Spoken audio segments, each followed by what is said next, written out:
Students welcome to Smart Knowledge. So प्यारे बच्चों, आज की जो वीडियो है उसमें हम डिस्कस करेंगे common annual school examination for class 11 subject रहेगा business studies. So practice paper है जो आपके साथ शेयर कर रही हूँ और काफ़ी हेल्पफुल और बेनिफिशियल रहेंगे ये पेपर। और आपको कई पेपर ऐसे मिलेंगे जो आपके लिए बहुत ज़्यादा हेल्पफुल फ्रूटफुल रहने वाले हैं फाइनल एग्ज़ाम के लिए।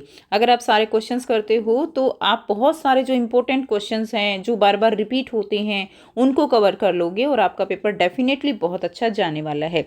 तो साथ में इसकी जो मार्किंग स्कीम है वो भी आपके साथ शेयर करूंगी, ठीक है। तो वीडियो को एंड तक ज़रूर देखिएगा। So now let's start.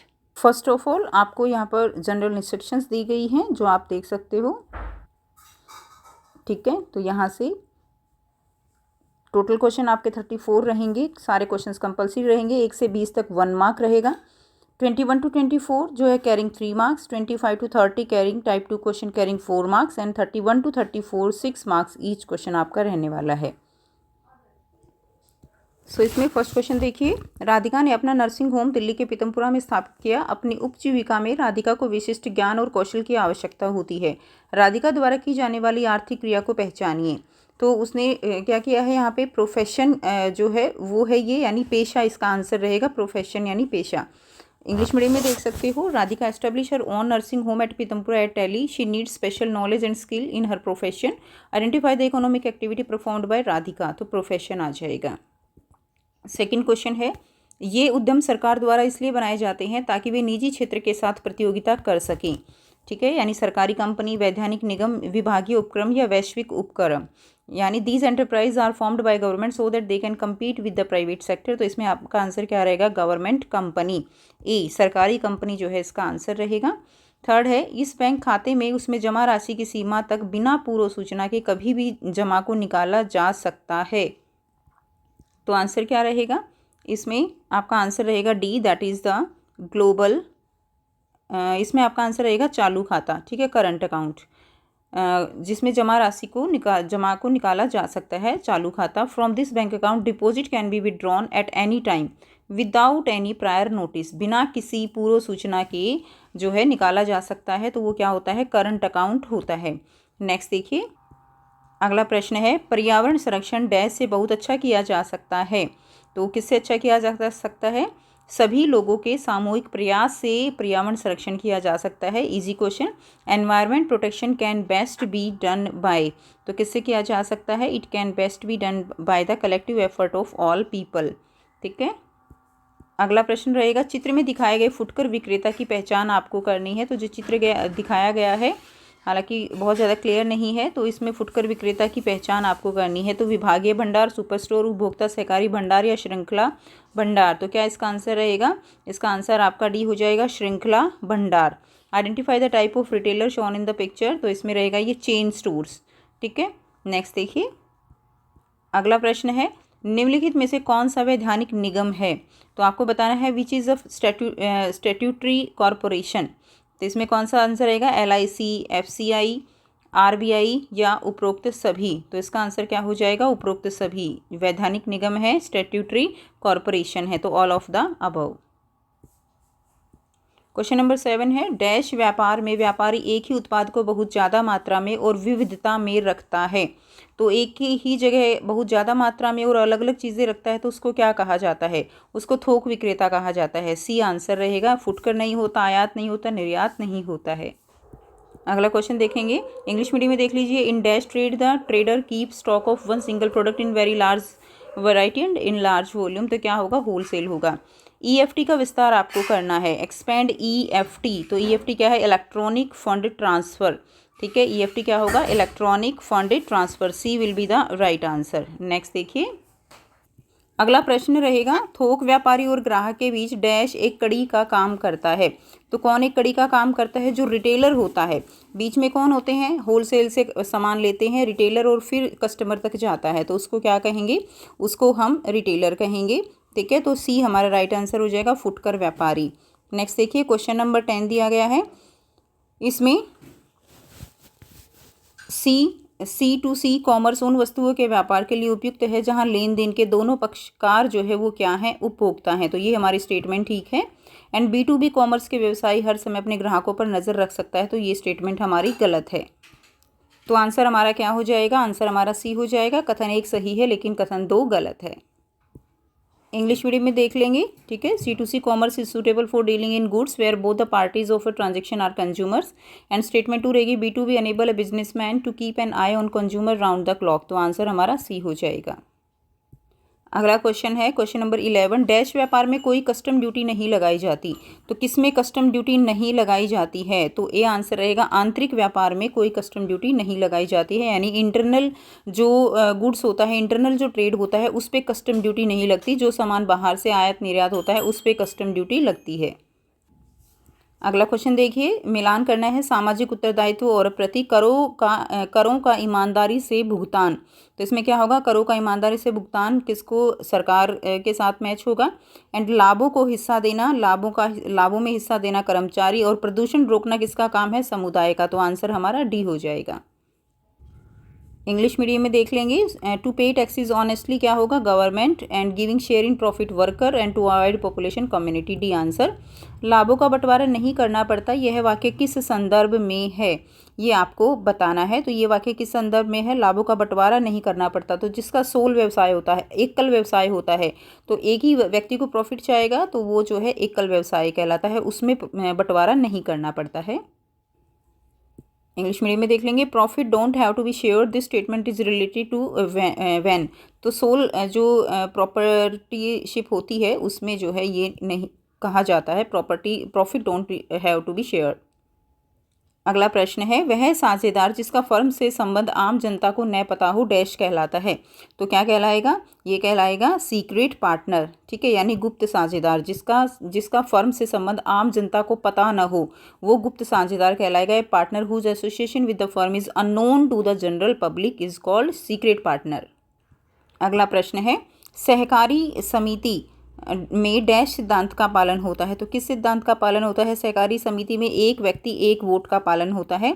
In a cooperative society the principle followed is one man one vote, ठीक है, ये आंसर हो जाएगा। अगला प्रश्न है, संयुक्त हिंदू परिवार व्यवसाय में कर्ता का दायित्व होता है। तो कर्ता का क्या दायित्व होता है? दैट इज असीमित दायित्व होता है। संयुक्त हिंदू परिवार में व्यवसाय में कर्ता का दायित्व असीमित दायित्व होता है। अनलिमिटेड लायबिलिटी होती है। द कर्ता in the joint Hindu family business has unlimited liability. अगला प्रश्न देखिए, क्वेश्चन नंबर 17 है। अगला क्वेश्चन देखिए, नेक्स्ट दिया गया है, निम्न में कौन सा कथन सही नहीं है वो आपको बताना है। विश्व व्यापार संगठन का मुख्यालय जिनेवा में है। विश्व व्यापार संगठन की स्थापना 1 जनवरी 1995 को हुई और भारत सरकार ने GST 1 जुलाई 2017 से लागू किया। ये भी ठीक है। नई आर्थिक नीति 1991 के लागू होने के बाद से निर्यात शुरू करते समय निर्यात लाइसेंस की आवश्यकता नहीं पड़ती। तो ये गलत है। डी हमारा यहाँ से आंसर हो जाएगा, ठीक है। इंग्लिश मीडियम में देख लेंगे, headquarter of WTO is in Geneva. World trade organization WTO was establish 1 January 1995, ठीक है। तो ये हमारा ठीक हो जाएगा, यानी ये गलत है। नेक्स्ट देखिए, नेक्स्ट क्वेश्चन दिया गया है क्वेश्चन नंबर 18। निर्यातक द्वारा तैयार किए गया दस्तावेज जिसमें पैकेटों की संख्या, गंतव्य बंदरगाह, माल में ले जाने वाले वाहन का नाम आदि लिखा हो उसे क्या कहते हैं? तो वो दस्तावेज यानी the document prepared by exporter mentioning number of packet कितने हैं, पोर्ट ऑफ डेस्टिनेशन कहाँ लेकर जाना है, number of vehicle carrying the cargo is called. तो उसको क्या कहते हैं? उसको हम शिपिंग बिल बोलते हैं। क्या बोलेंगे? Shipping bill. अगला क्वेश्चन नंबर 19 दिया गया है, कौन सा कथन सही है? तो इसमें आपको बताना है इसमें कौन सा सही है। तो अंतर्राष्ट्रीय व्यापार में कम से कम 2 देश शामिल होते हैं, नहीं 2 से ज़्यादा भी हो सकते हैं। भुगतान विदेशी मुद्रा में होता है, ठीक है। ऐसा जो है इसमें आपको बताना है जो सही नहीं है, ठीक है। तो ये तो सही है, कम से कम 2 देश तो शामिल होंगे अंतर्राष्ट्रीय व्यापार में। भुगतान जो है वो विदेशी मुद्रा में होता है, ये भी सही है। अंतर्राष्ट्रीय व्यापार में जोखिम कम होता है, ये गलत है, जोखिम ज़्यादा होता है। अंतर्राष्ट्रीय व्यापार में संसाधनों का कुशलतम प्रयोग होता है, ये भी ठीक है। तो आंसर हमारा सी हो जाएगा, there is less risk in international trade, ठीक है। अगला प्रश्न दिया गया है, आयती प्रक्रिया में शामिल चरणों को सही क्रम में लगाना है। तो सबसे पहले इसमें क्या हो जाएगा? इसमें देखिए, सबसे पहले व्यापारिक पूछताछ होती है, फिर लाइसेंस प्राप्त होता है, विदेशी मुद्रा का प्रबंध होता है और फिर आयात आदेश भेजना होता है। तो इसमें हमारा यही क्रम है, तो आंसर हमारा ए हो जाएगा, ठीक है। तो इसमें दिया गया है arrange the steps involve in import procedure in proper sequence. तो इसमें हमारा answer trade inquiry, obtaining import license, obtaining foreign exchange, placing an indent. तो आंसर हमारा ए रहेगा। नेक्स्ट देखिए क्वेश्चन नंबर 21। तो ये आपके 1 to 20 क्या थे, MCQs थे बच्चे, जिनका हमने आंसर किया। अब बाकी जो आगे क्वेश्चंस हैं उनको आपको केवल जो हिंट है वो यहाँ पे प्रोवाइड किया जाएगा, बाकी आप वहाँ से देख सकते हो कि क्वेश्चन का आंसर किस तरह से लिखना है। क्वेश्चन नंबर 21 है, इन उद्योगों द्वारा निर्मित माल या तो अंतिम उपभोग के लिए उपयोग में लाया जाता है या दूसरे उद्योगों में आगे की प्रक्रिया में उपयोग किया जाता है। इनमें रचनात्मकता की विशेष भूमिका है। तो इसमें आपको वर्णित उद्योग के प्रकार को पहचानना है, उदाहरण सहित व्याख्या आपको करनी है।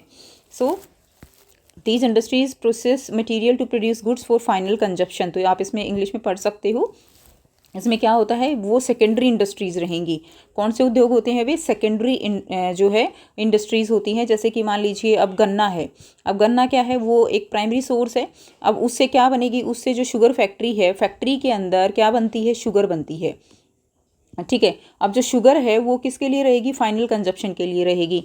तो जो इंडस्ट्रीज़ हैं उसका यहाँ पर क्या रहेगा, बीच में रोल होता है, जो कि प्रोड्यूस करता है वो मटेरियल जो कि अंतिम उपभोग के लिए यूज़ किया जाता है। तो इस तरह से एग्जाम्पल देके आपको इस क्वेश्चन को समझाना है।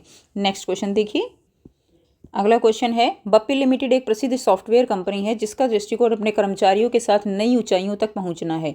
यह अच्छे गुणवत्ता वाले उत्पाद उपलब्ध करवाती है। बच्चों थोड़ा ब्लर है तो मैं आपको बोल के बता रही हूँ क्वेश्चन।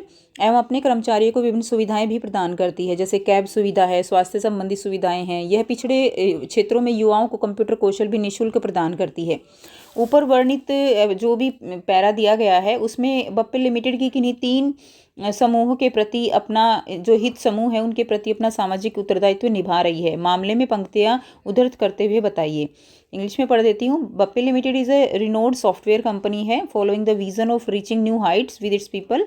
बहुत ऊंचाइयाँ छूना चाहती है। गुड क्वालिटी प्रोडक्ट प्रोवाइड करती है, अपने एम्प्लॉयज़ को अच्छी फैसिलिटीज़ देती है, फिर चाहे वो हेल्थ रिलेटेड हो, कैब फैसिलिटी हो। क्लियर। कंप्यूटर स्किल, जो यूथ है उनको कंप्यूटर स्किल दे रही है। तो आपको बताना है कि वो कौन कौन सी अपनी जो रिस्पॉन्सिबिलिटीज़ हैं उनको निभा रही है। तो यहाँ से इसका आंसर देखेंगे, ठीक है। तो फर्स्ट क्या है, टुवर्ड्स कंज्यूमर, जो उसके उपभोक्ता हैं उनकी तरफ वो क्या अपनी रिस्पॉन्सिबिलिटी है, एक अच्छी चीज़, अच्छी क्वालिटी के प्रोडक्ट प्रोवाइड करना, अच्छी क्वालिटी के उत्पाद जो है वो उनको देते हैं। टुवर्ड्स एम्प्लॉय क्या है, उनकी सारी जो फैसिलिटीज़ हैं, provide various facilities to its employ like cab facility, health related facilities, उनको वो दे रही है। और टुवर्ड्स कम्युनिटी, और टुवर्ड्स कम्युनिटी क्या रोल रहेगा, it also provide computer skills to youth in remote areas for free. तो जो रिमोट एरियाज़ हैं वहाँ पर कंप्यूटर स्किल ये प्रोवाइड कर रही है। तो ये टुवर्ड्स कम्युनिटी उनकी एक सोशल रिस्पॉन्सिबिलिटी वो अपनी निभा रहे हैं। अगला क्वेश्चन दिया गया है, संचित आय को शून्य लागत पूंजी भी कहा जाता है, ठीक है। रिटेन्ड अर्निंग और also termed as zero cost capital. Do you agree, क्या आप सहमत हैं। Give 2 reason in support of your answer. अपने उत्तर के समर्थन में आपको 2 कारण देने हैं। तो बिल्कुल रिटेन्ड संचित आय जो है उसको शून्य लागत पूंजी या जीरो कॉस्ट कैपिटल कहा जाता है, ठीक है। इसी से रिलेटेड आपको इसको एक्सप्लेन कर देना है। अगला क्वेश्चन है, वित्त के स्रोत के रूप में पूर्वाधिकार अंशों की व्याख्या आपको करनी है, ठीक है। डायरेक्ट क्वेश्चन है। अगला क्वेश्चन रहेगा क्वेश्चन नंबर 24, उद्यमिता की आवश्यकता पर प्रकाश डालने वाले किन्हीं 3 बिंदुओं का आपको उल्लेख करना है। State any 3 points highlighting the need of entrepreneurship, कि एंटरप्रेन्योरशिप की नीड क्यों है, क्या आवश्यकता है उद्यमिता की। जैसा कि आप सब बच्चे EMC पढ़ते हो, उसमें एंटरप्रेन्योरशिप पढ़ते हो, तो उसकी क्या ज़रूरत है वो आपको एक्सप्लेन कर देना है।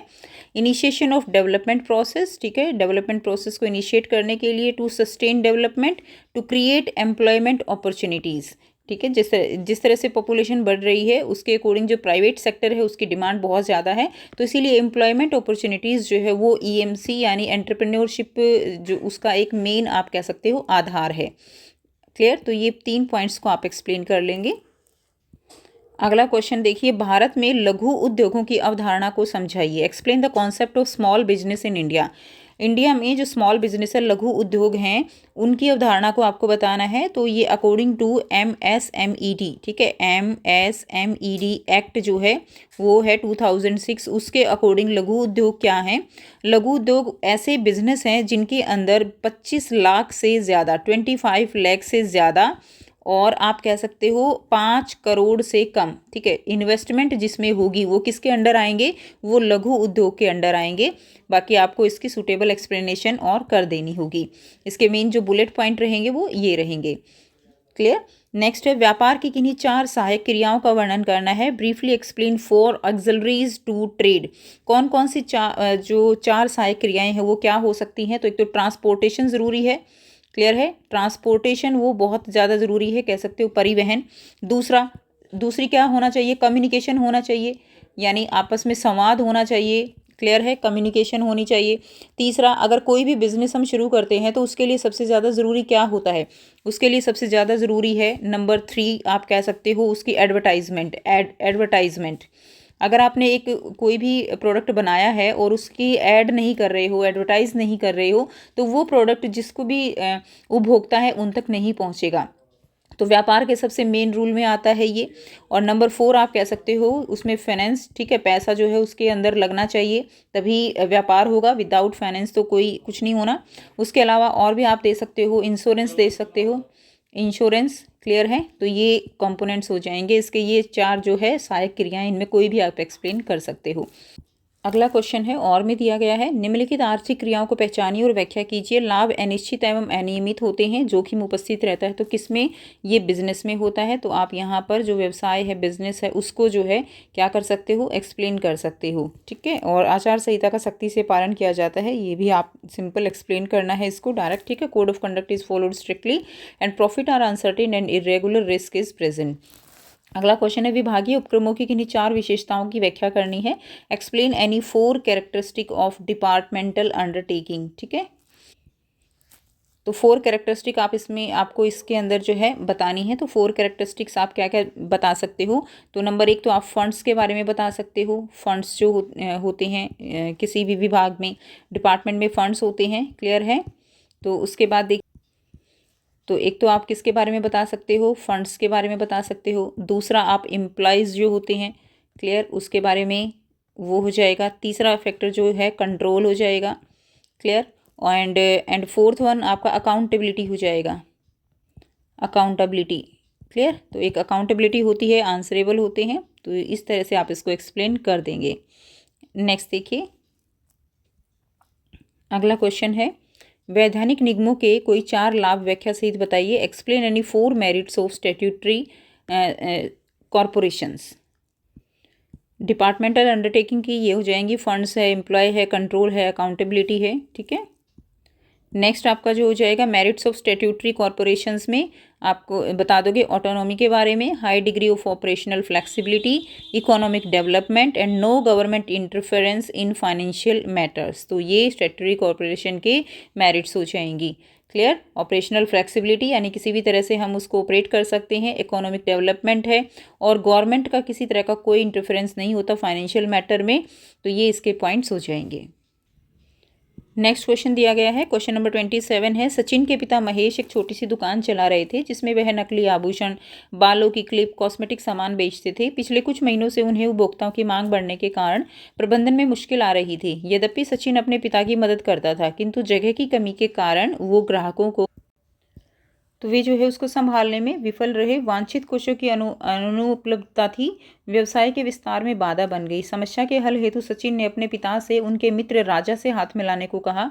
इसके लिए उसके पिता तैयार हो गए और राजा के साथ लिखित समझौता कर लिया, जिसमें सभी नियम और शर्तें जो हैं वो उल्लेखनीय थी। तो महेश ने राजा के साथ किस प्रकार का व्यवसायिक संगठन बनाया। तो देखिए, दोनों ने हाथ मिलाया है, तो दोनों ने क्या किया, आपस में पार्टनरशिप की है, साझेदारी की है। तो यहाँ पे आंसर क्या हो जाएगा आपका, साझेदारी।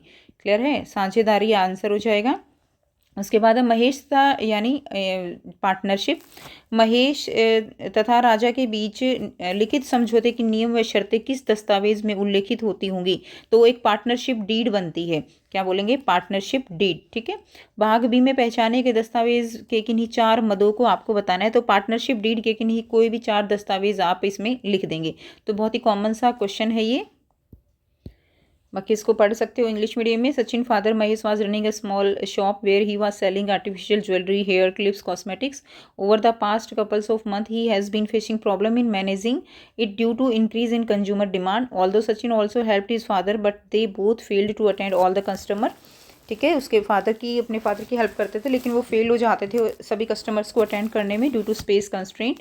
Non availability of required finance acted as a hindrance in expanding their business. Sachin asked his father to join hands with father friend Raja to solve the problem. तो वो जो है अपने जो फ्रेंड है उसके फादर से हैंड ज्वाइन करने के लिए बोलता है। तो ये एग्रीमेंट जो होता है उनके बारे में आपको बताना है। तो which form of business organisation does Mahesh form with Raja. तो किस टाइप की बिजनेस ऑर्गेनाइजेशन थी ये पार्टनरशिप थी। आप लिख दोगे पार्टनरशिप, और एग्रीमेंट क्या फॉर्म होगा, दैट इज पार्टनरशिप डीड बनेगी। And state any four content, तो आपको उसमें जो भी डॉक्यूमेंट लगते हैं वो आपको एक्सप्लेन कर देने हैं। ठीक है, नेक्स्ट क्वेश्चन देखिए।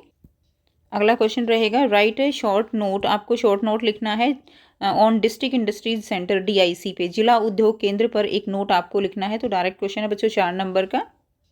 अगला प्रश्न देखिए। जब जैन 24 वर्ष की थी तब उसने 2010 में शोपो नाम की फुटकर श्रेणीबद्ध दुकान शुरू की। शोपो ने 2017 में 8 करोड़ रुपए का व्यापार किया। इसे सोशल प्लेटफॉर्म पर तुरंत आकर्षित करने वाली योग्य फैशन इमेजनरी के लिए जाना जाता है। फेसबुक पर उसको इतने सारे लाइक्स और इंस्टाग्राम पर 1.1 मिलियन फॉलोअर्स के साथ उसे सोशल ब्रांडिंग से अधिकतम लाभ सिद्ध हुआ। ब्रांड की ज़्यादातर सफलता का श्रेय जैन की सोशल मीडिया द्वारा की जाने वाली विपणन को जाता है। जैन द्वारा अपनाई गई व्यवसाय की उभरती प्रणाली को पहचानिए और व्याख्या करनी है। इंग्लिश मीडियम में देख लेते हैं। जैन फाउंडेड हर रिटेल चेन शोपो। ठीक है, in 2010 when she was 24 year old. In 2017 Shoppo hit a turnover rate of 8 crore. It has become known for the instantly recognizable fashion imagery across social platform. तो उसने सारी चीज़ें जो है वो जैसे आजकल इंस्टा मीडिया इन सब से बहुत ज़्यादा ट्रेड को फ़ायदा हो रहा है, तो उसने भी वही किया। बहुत ज़्यादा उसके फेसबुक पे लाइक्स आए एंड 1.1 मिलियन फॉलोअर्स उसके इंस्टाग्राम पे हो गई, जिससे कि एक ब्रांडिंग जो है वो एक बहुत बड़े लेवल तक पहुंच गई। ठीक है, तो इसके रिगार्डिंग आपको क्वेश्चंस के आंसर करने हैं। तो आपको यहाँ पर बताना है identify and explain the emerging mode of business. तो कैसा बिजनेस था ये जो जैन ने किया, तो ये था ई बिजनेस। इसको हम क्या कहते हैं, इसको हम ई बिजनेस कहेंगे। ठीक है, e business clear, adopted by Jain. तो इसी के बारे में आपको एक्सप्लेनेशन दे देनी है कि ये किस तरह से सोशल मीडिया से उसको बेनिफिट हुआ, किस तरह से सोशल मीडिया जो है वो लोगों को इफेक्ट करता है, वो सारा एक्सप्लेन इसमें कर दोगे। अगला क्वेश्चन है राहुल वैश्विक महामारी कोविड-19 के आने के बाद ऑक्सीजन उत्पादन का व्यवसाय आरंभ करना चाहता है। इस व्यवसाय को आरंभ करने के लिए उसे ज़्यादा मात्रा में पूंजी की आवश्यकता है, क्योंकि इसमें परिष्कृत प्लांट और मशीनरी चाहिए। अनिश्चित बाजार के वातावरण के कारण पूंजी एकत्र होने के प्रति वह आश्वस्त नहीं है। ठीक है, राहुल को व्यावसायिक वित्त का एक दीर्घकालिक स्रोत कारण सहित सुझाइए जिसमें लागत कम हो और नियंत्रण की कमी न हो। तो यहाँ से इसको इंग्लिश मीडियम में देखेंगे। After the outbreak of global pandemic of कोविड-19 Rahul wants to start a business of providing oximeters. ठीक है, and he needs huge capital to start business. उसको बहुत ज़्यादा पैसा चाहिए बिजनेस स्टार्ट करने के लिए। Due to requirement of sophisticated plant and machinery, that is the market condition, he is not sure about collection of required amount of capital. Suggest with reason one suitable long term source of business finance to Rahul which has less cost and no dilution of control.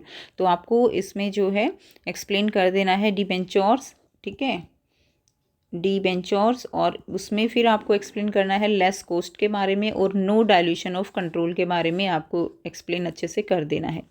अगला question देखिए। बीमा धारक को विवेकपूर्ण व्यवहार करना चाहिए और लापरवाही नहीं करनी चाहिए। यदि बीमित ने अन्य किसी समझदार व्यक्ति की भांति समझदारी से उचित देखभाल नहीं की तो बीमा कंपनी से मिलने वाला मुआवजा जो है वो खो भी सकता है।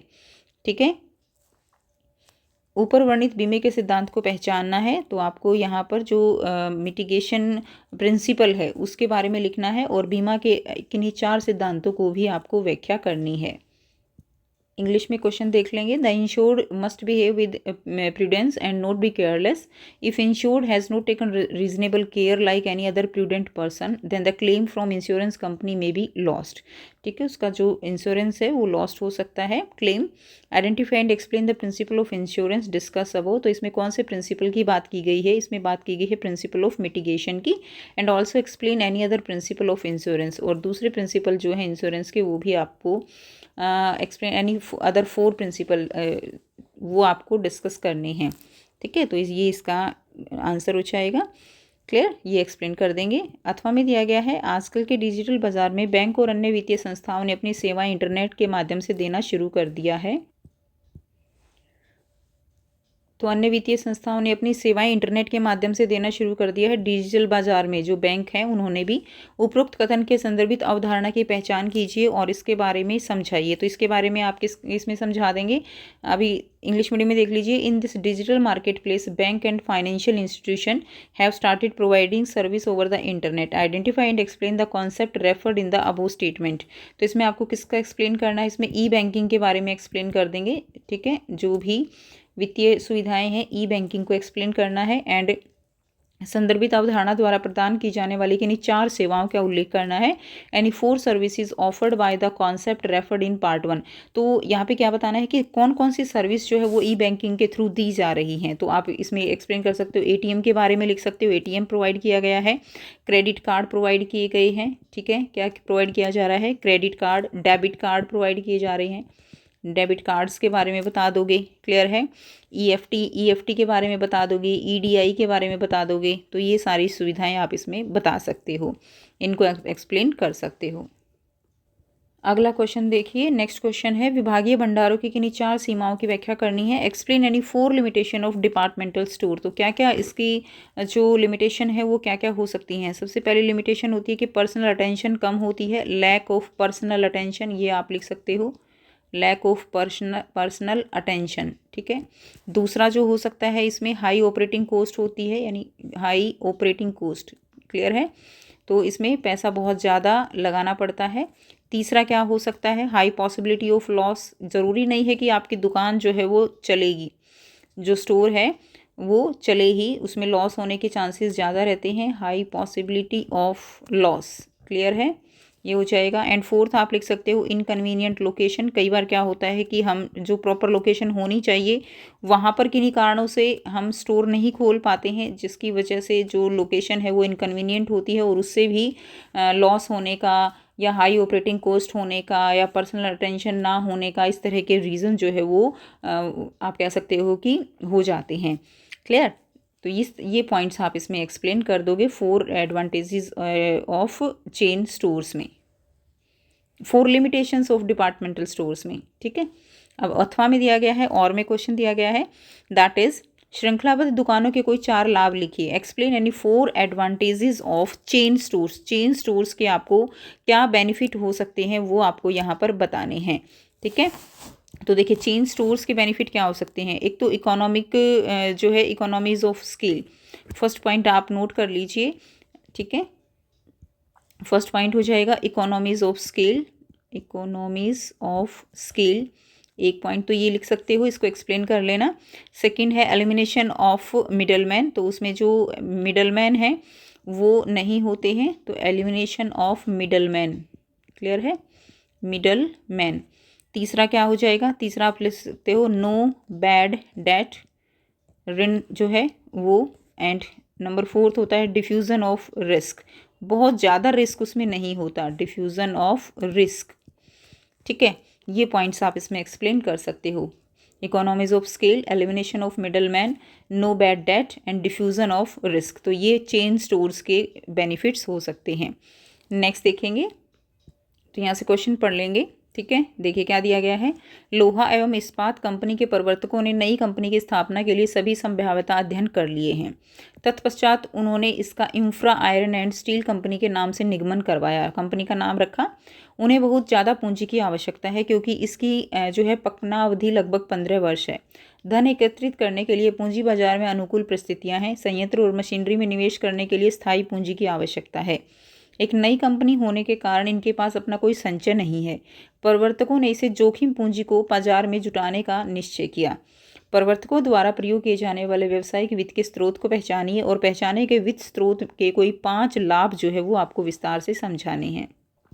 इंग्लिश में दिया गया है, promoters of an iron and steel company have conducted all feasibility studies for establishing the companies. After that they got it incorporated as infra iron and steel company. They need huge capital as their gestational period is about 15 years. ठीक है, capital market condition are favourable to raise funds, and permanent capital is needed to invest in plant and machinery. Being a new company in the market, it doesn't have its own reserve. ठीक है, and उसका जो है अपना संचय नहीं है, नई कंपनी है, तो promoters have decided to raise this risk capital from market. तो उन्होंने जोखिम पूंजी जो ये रिस्क कैपिटल है उसको मार्केट से उठाने का डिसाइड किया। Identified the source of business finance to be used by promoters. तो आपको सोर्स ऑफ बिजनेस जो है इसको बताना है कि जो प्रमोटर्स हैं उन्होंने क्या इसका यूज़ किया। Explain any 5 merits of source of finance. तो आपको 5 मेरिट्स जो है वो भी इक्विटी शेयर्स की वो एक्सप्लेन करनी है। तो यहाँ से आप इसका आंसर कर देंगे। तो इसमें जो है क्या आंसर रहेगा, इक्विटी शेयर्स रहेगा, और आपको मेरिट्स लिखनी है 5 इक्विटी शेयर्स की। तो फर्स्ट रहेगा risk capital, payment of dividend is not mandatory and permanent capital. Fourth रहेगा improves credit worthiness of company and no charge on asset. ठीक है, ये रहेगा आंसर। अगला क्वेश्चन है, प्राचीन समय से ही भारत भौगोलिक सीमाओं के पार व्यापार करता रहा है। प्राचीन मसालों, रेशम और चाय की विदेशों में भारी मांग है। भारत इन सभी मदों की पूर्ति प्रतियोगी कीमतों पर करता रहा है। फलस्वरूप अच्छी मात्रा में विदेशी मुद्रा अर्जित करता रहा है ताकि आयात लिए भुगतान किया जा सके। ठीक है, यह खरीद और बिक्री इस सिद्धांत पर आधारित है कि जो हम ज़्यादा सिद्धिपूर्वक उत्पादन कर सकते हैं उसका ज़्यादा उत्पादन करें, और जो दूसरे देश ज़्यादा सिद्धिपूर्वक उत्पादन कर सकते हैं वह उन देशों से प्राप्त कर लो। इससे व्यापारिक देशों में उत्पादन वृद्धि हुई है। उपरोक्त पैरे पर वर्णित व्यापार के प्रकार को पहचानना है और व्याख्या करनी है। साथ में पंक्तियाँ उद्धृत करते हुए इस व्यापार के 2 लाभ आपको लिखने हैं। इंग्लिश मीडियम में देखेंगे, since ancient time India has been trading across geographical boundaries. ठीक है, इंडिया बहुत सारा व्यापार करता आ रहा है। India spices, silk, tea are demanding heavily in foreign countries. उनकी डिमांड फॉरेन में ज़्यादा है। India is supplying all such item at competitive prices. ठीक है, as a result earning good amount of foreign exchange to meet its proper payment. This purchase and sale is based on the principle that produce more when we can produce more efficiently and produce from other countries. ठीक है, तो जो दूसरे countries अच्छा उत्पादन कर रहे हैं वो हम उनसे मंगवा रहे हैं और अपना उनके पास भेजते हैं। What they can produce more efficiently, this lead to enhance production of dealing countries. Identify and explain the type of trade mention in the above paragraph. तो ये कौन सा ट्रेड है, this is the international trade. अंतर्राष्ट्रीय जो व्यापार है ये वो है इंटरनेशनल ट्रेड हो जाएगा। Write two advantages of this trade by quoting line. तो इसमें आपको क्या लिखना है, एक तो इंटरनेशनल ट्रेड की एक्सप्लेनेशन दे देनी है, दूसरा आपको 2 एडवांटेजेस लिखनी है इसके अंदर। तो 2 एडवांटेजेस क्या हो जाएंगी, जब हम इंटरनेशनल जो ट्रेड है वो करते हैं, एक तो ट्रेड तो कौन सा हो गया, इंटरनेशनल हो गया, क्लियर, इंटरनेशनल ट्रेड हो गया। ठीक है, अंतर्राष्ट्रीय व्यापार। दूसरा एडवांटेज क्या होगी, एक तो हमें क्या मिलती है, हमें जो है foreign exchange, earning of foreign exchange होता है, अर्निंग ऑफ फॉरेन एक्सचेंज जो विदेशी मुद्रा है, क्लियर, एक्सचेंज। दूसरा पॉइंट क्या लिख सकते हो, more efficient use of resources. More क्योंकि इंपोर्ट होगा, जैसे हमारे कंट्री में जो है स्पाइसेस ज़्यादा हैं, अब स्पाइसेस हैं तो हमारे पास उसके रिसोर्सेज बहुत ज़्यादा हैं। मोर efficient use of resources, use of resources. ठीक है, तो क्या रहेगा, तो अब जो स्पाइसेस हैं उनका हम बहुत, जो रिसोर्सेज हैं उनका बहुत ज़्यादा यूज़ करेंगे और हमारे पास वो एफिशिएंटली अवेलेबल हैं, और उसको हम क्या करेंगे, एक्सपोर्ट करेंगे, जिससे कि जो फॉरेन एक्सचेंज है वो हमारे पास अर्न होगा, क्लियर। तो इस तरह से इसको आप लिख सकते हो। तो ये था कंप्लीट पेपर। एक कोशिश है छोटी सी आपके साथ ये शेयर करने की, ताकि आपको इसका बेनिफिट मिले, आप क्वेश्चंस का फॉर्मेट देख सको। बहुत ज़्यादा डिटेल्ड एक्सप्लेनेशन आपको खुद से करनी है, ठीक है, केवल बुलेट पॉइंट्स आपको बताए गए हैं according to marking scheme. So I hope आपके लिए वीडियो बेनिफिशियल रहेगी। मिलते हैं आपसे नेक्स्ट वीडियो में। अगर वीडियो थोड़ी सी भी अच्छी लगी हो तो ज़रूर से लाइक कीजिएगा, शेयर कीजिएगा और चैनल को कीजिएगा सब्सक्राइब। मिलते हैं आपसे नेक्स्ट वीडियो में। Take care, bye bye.